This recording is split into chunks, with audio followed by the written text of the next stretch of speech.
I got Asheebo Rojas from the Chatham News and Record. We're back with this weekly Chatham NC Sports Roundup. I usually do it on Wednesday, but because of scheduling conflicts, we had to push it to today, Thursday at noontime. Coach Berry will not be joining us because he's got a prior commitment. However, we felt that we need to go ahead and do this because we've got about 500 to 700 of you folks watching or listening to us every week. So thank you very much for doing that. Here's our rundown of our agenda for today's rundown. It's last week's scores and results, Asheebo's Athlete of the Week. Again, what stories came out in the Chatham News and Record newspaper that came out yesterday. You had the wrestling tournament, conference wrestling tournament, conference swimming tournament. And before this started, Asheebo has some preliminary information on the state wrestling tournament information coming up. And then, as everyone's favorite, we've got the high school basketball power rankings, see if you agree or disagree. And of course, we've got basketball games going on in Chatham County tonight and tomorrow. Tonight, tonight Seafort's playing, tomorrow Northwood's playing, but we'll get into that. Asheebo, let's start off what you've got in the what do you have in the Chatham News and Record this week? Yeah, so on Wednesday we dropped this week's edition of the Chatham News and Record. And there we've got the regular roundup, as well as the story from Jordan Matthews on Friday with the fight amongst the fans in the stands and what happened there, but also too what happened in the girls and boys game. Even though the boys game did get suspended, and they will continue the boys game February 12th at 4:30 at Jordan Matthews. And then we also have a feature on Reed Albright, who's having a very outstanding season. He scored 1,000 points against Northwood 2 weeks ago, and it's just a look into that moment, and also too, what he's been doing this year as far as his rankings and points per game in the state and in the conference. He's high up, especially on the 1A level. So he's doing some great things there at Chatham Central. And then we also have the results from the Mid Carolina 1A, 2A conference wrestling tournament that happened on Saturday in Seaforth. There, they won their third straight conference conference championship. So congrats to the Hawks and many of the Hawks that won their individual as well. So and that one, there were 12, I think it was 12 Chatham County wrestlers that won a conference title, 11 from Seaforth and 1 from Northwood. And that goes right into my athlete of the week too this week, who was Josh Miller from Seaforth Wrestling. And at the conference tournament, he competed in the 120-pound bracket, and he won his third individual conference title, which was his second at Seaforth. And I think he won his first one at Northwood as a freshman. And he won in dominant fashion. He beat Northmore's Kenneth Mills by fall in 15 seconds after having to bye in the first round. And then in the championship match, he beat Northwood Sunday also by fall. And along with Josh, Seaforth had a very successful season this year, and they'll be looking to see how far they can go in the state playoffs coming up this weekend. Also, too, the preliminary brackets for the first and second rounds of the 2A wrestling tournament are out. And as it looks right now in the preliminary bracket for the state tournament for duels, Seaforth is number 1 seed in the east side, and they'll see Bartlett Yancey, number 16 seed, in the first round at Seaforth on Saturday. All right. Do you have any information on whether Northwood's made it? Have you got any info on whether Northwood made it, or is it just? I'm looking now. It's looking like Northwood is in the preliminary bracket. They are the 13th seed. They'll be seeing number 4 Southwest Onslow. So that's going on with the wrestling. Also, there was, I think, swimming happened as well. What's going on with that? Yes, last night was the Mid Carolina 1A, 2A conference championship for swimming, and that one, Seaforth boys and girls, they won another conference tournament, and I think this is their third straight one on both sides in swimming. And so just some highlights from that conference championship. They had Benjamin LaJoy from the boys' side at Seaforth. He won in the 200-meter medley relay and 400-meter freestyle relay, along with 3 other swimmers. And individually, he won the 100-meter butterfly and the 200-meter individual medley conference titles there. So congrats to Benjamin LaJoy. Jesse Escalin, our athlete of the week from Chatham Central last week, he also won the 50-meter freestyle and 100-meter freestyle conference titles. And then Sidley Burley from Seaford. She also had multiple conference title wins at the swim meet yesterday for the girls' side. So hats off to the Hawks for another successful year on swimming in the conference. And I think we'll see what they'll have coming up for a state tournaments coming up. Yeah, I don't think there's any preliminary information on that because they just had their conference tournament this week. So maybe we'll see something next week. But you did mention that wrestling is out there, C4. And you mentioned Josh Miller. Josh, I think he's always been like in the top 5 wrestlers in the entire state. So hopefully he'll have a really good tournament appearance there. Anything else we need to know about what's going on sports-wise that you covered last week, or scores, or anything else that we need to touch on? No, I think that's all we got from last week, just wrestling and swimming. And we'll have some more indoor track coming up at the end of this week as well. That will be in next week's paper. All right. Now I guess we're ready to go ahead and kick in and talk a little bit about some of the basketball that's going out there. We covered the wrestling. You touched on swimming. So let's get into everybody's favorite part. And I know it's everybody's favorite part because people talk about it, is the power ranking. So let's start off with the boys. Yeah, so on the boys' side, just want to run through some of the scores from last week. So we have Northwood. They won their only game of the week against Northmore, 73-24. In that one, we had Drake Powell recording his first career triple-double. He had 10 points, 10 rebounds, and 11 assists in that one. And then for Seaforth, they bounced back from a tough loss against against Eastern Alamance. They beat Bartlett Yancey 73-58 on the 16th. And then Jordan Matthews in their game on Friday, they trailed Cummings 50-57 with just under 5 minutes left in the fourth before the game was, of course, suspended due to the fight in the stands.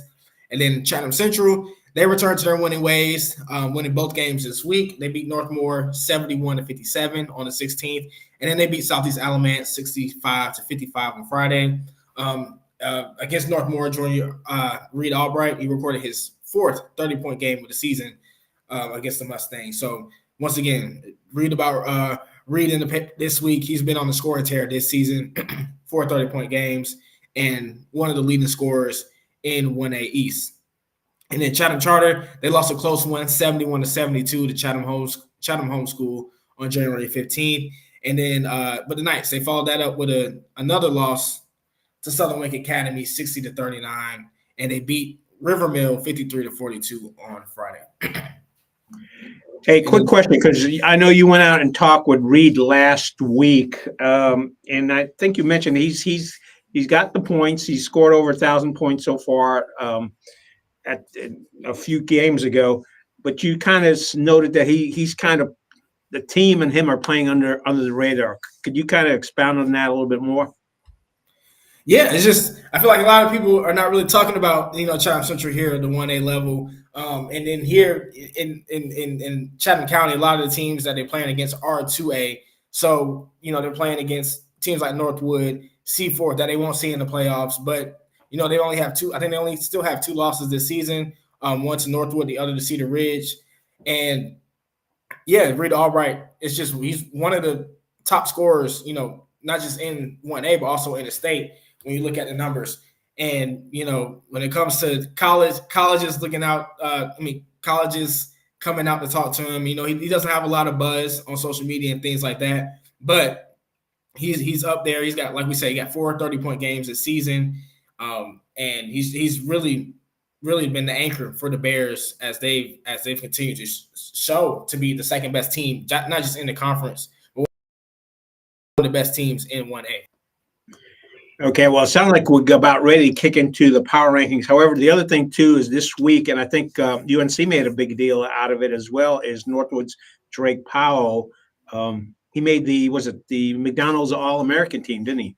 Yes, he is an All-American, and I just talked to Drake on actually yesterday about that, and that'll be a story coming out in the paper next week. But, yeah, he's really excited and really grateful to have that opportunity. Something he said had his eyes set on for a while. And, now that he gets to do it, for Coach Brown too, that's the first McDonald's All-American in school history. It's really just a dream come true for those guys, for Powell and Northwood. So congrats to Drake on that accomplishment. And we look forward to seeing him on April 2nd in Houston when they actually play the game. So he'll be playing on the East team alongside his future UNC teammate Ian Jackson.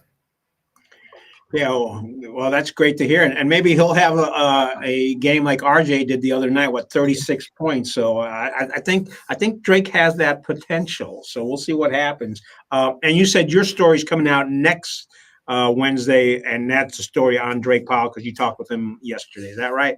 Yes. All right, so folks, you got to pick up the paper for that. All right, I think I don't have anything else before we get into the power rankings. So go at it.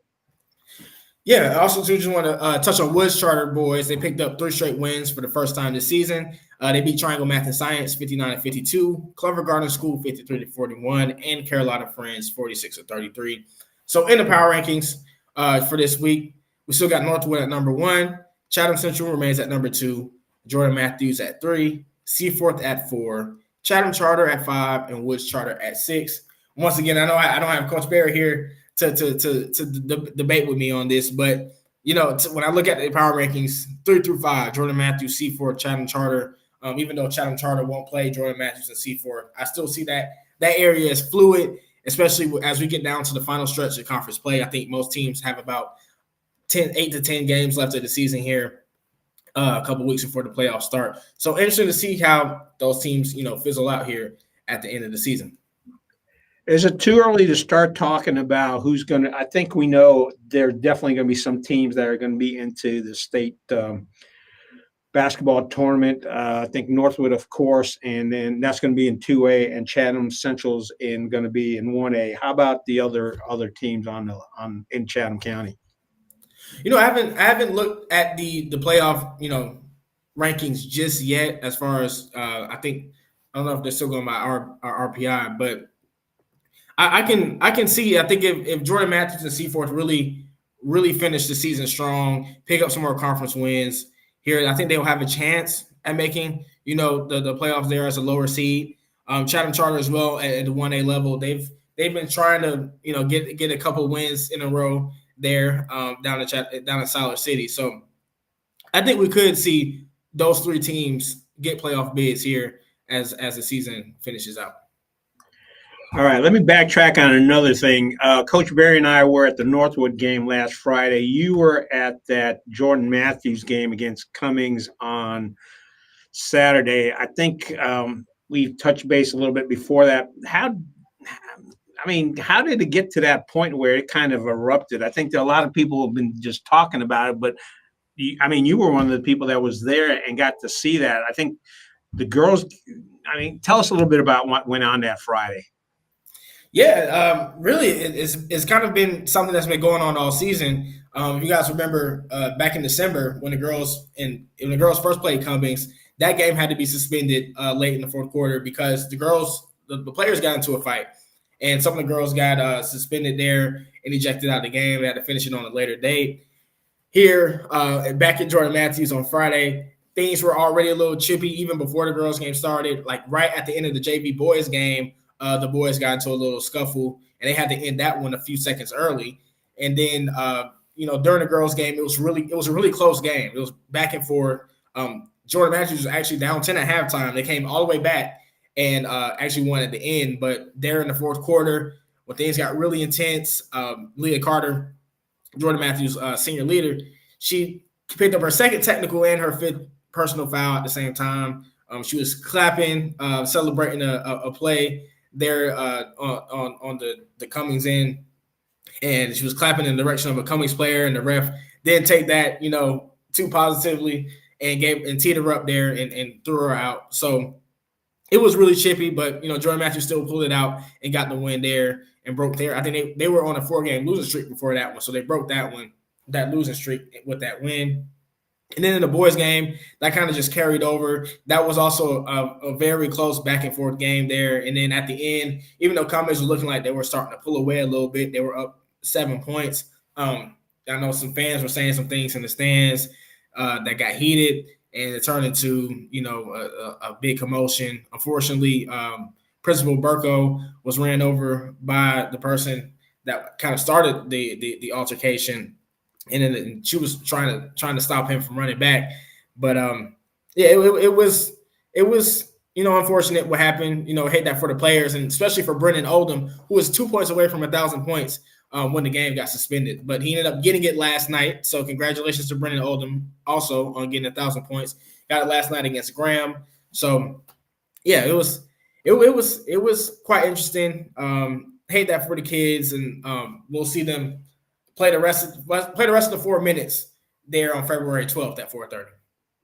All right, February 12th. Yeah, I'm sure there's going to be a bunch of people who are just going to show up for that just to see how that turns out. But yeah, you're right. It is kind of unfortunate. I know that there's been charges filed, but that's a non-sports related thing, so we're not going to get into that. I think the unfortunate thing is, as you mentioned, what's his name was only 2 points away from hitting 1,000, and he landed up getting it in Graham versus in front of a home team, which I know if I were a player and going close to it, I would like to get that in front of my home team. So that didn't work out too well. All right. Anything else about the boys before you move on to the girls' power ranking? No, I think we covered the boys good here, and we can go into the girls' scores. All right. Wasn't too much going on with the girls this week, but we had Northwood. They dominated Northmore 54-19. And in that one, sophomore Michaela Glover scored a team high 11 points and grabbed 6 rebounds. Jordan Matthews, they completed their season sweep over Cummings, like we just talked about. They won 38-36 after coming back down 10 at halftime. And then Chatham Central, they split the week. They beat Northmore 77-39 on the 16th, but they lost to Southeast Alamance 34-67 on Friday. Chatham Charter is once again, they're continuing to roll through their season and through conference play. They picked up a 64-13 win over Southern Wake Academy on the 17th, and they beat River Mill 61-21 on Friday. And then Woods Charter, they lost to the Triangle Math and Science on the 16th, 27-67. And they also lost to Clever Garden School 42-47 on Friday. So my week of the January 15 power rankings for the girls, we got Seaforth at number 1 still. Still, we got Northwood at number 2, Chatham Charter at number 3, Chatham Central at number 4, Jordan Matthews at 5, and Woods Charter at 6. And tonight, I'll be at Seaforth for the boys and girls game against Southeast Alamance. Really interested to see the girls game against Southeast Alamance. I think the Stallions are second place in the conference and really on the heels record-wise with Seaforth and have been a surprise team. They've been a really athletic team that has pretty much dominated the conference as much as Seaforth. I think they only have one conference loss. So interested to see how Seaforth handles them at home tonight. Yeah, and it's Seaforth versus Southeast Alamance on the girls' team, but this Southeast Alamance boys aren't quite up there with the girls, are they? No. And I still think when the boys side, I think that would still be a tight game with Seaforth. When I look at the records and conference play, they're around a similar level there. But yeah, the girls' game, this is really a conference showdown for head-to-head rights, and of course we'll know they'll play again later in the season. But this will be a big one tonight. All right, same question that we asked about the boys. Who you see from the girls' side going? I guess number 1 and 2 definitely going into the playoffs. How about the other teams? Yeah, of course, 1, 2, and 3 really, because Chatham Charter for sure will get a high seed there in the 1A level. But coming out in 1A2 that I think will make a playoff bid is Chatham Central. They've been pretty high up, this season. It seems to me Chatham Central had a tough schedule here in the conference, right? Because they got to see Seaforth twice, they have to see Northwood twice, but and they also had to see Southeast Alamance twice. So that's 3 tough teams that they're just not on the level of quite yet, but they're 2A. They don't have to worry about them, and they get that experience playing against good teams like that, which I think will help them down in 1A. And I can see them, if they get in, I can see them winning 1 or 2, playoff games there at that level. Yeah, I think you and Coach Berry last week were just talking about the fact that there's advantages to playing higher conference level teams for the experience. And the other thing, too, is that's not stuff that hurts you when it comes to tournament time, because the North Carolina High School Athletic Association is looking for who you're playing in the same conference level, not so much the others. So, I mean, the game that North will play against Myers Park, they lost that one, but that's not going to hurt their chances to get into the tournament. So that looks good. You said you're going to be at Seaforth tonight. I'm going to be there as well. And then tomorrow Northwood is playing at home. And then who else is who else is playing, or where are you? Oh, where else are you going to be with basketball over the next 7 days? Still undecided, still looking to see where I'm going to be at for next week. But as for now, I do know that I'll be out at Seaford on Saturday for their first round in wrestling. Okay. Do we know a time on it? I know that you said Bartlett Yancey is going to be competing against them, but do we know if that's in the morning or in the afternoon? I'm not sure. I think these are still the preliminary bracket, so we still have to wait on the times. But yeah. Yeah, they'll figure it out. That might end up being early because the conference one that they had tournament last week was had 9 o'clock start. Before we go, we're about wrapped up here. I want to try this. I am going.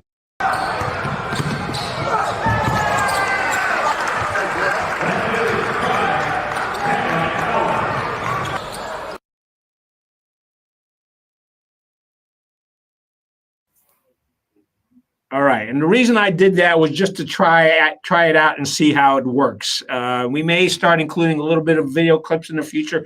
No guarantee, folks, because what I've got to do now is when this comes out, I'm going to take a look at it and see what the quality is. Because if the quality doesn't look good, we're not doing it. If it looks good, then maybe we'll consider doing it. All right, Asheebo, anything else that we need to wrap up the roundup this week with? Nope, I think we got everything covered. All right, folks, thanks for watching. Hopefully, we will be back on schedule next week for Wednesday at noontime. Coach Barry should be back on with us because, as you can see, I take pictures. I'm not a sports aficionado when it comes to sports reporting the way Asheebo and Coach Barry are, because they do well, talking back and forth and stuff. So, yeah, we're going to finish up the show here early. Thank you for watching, and we'll see you next Thursday. Asheebo, thank you very much. And we're going to be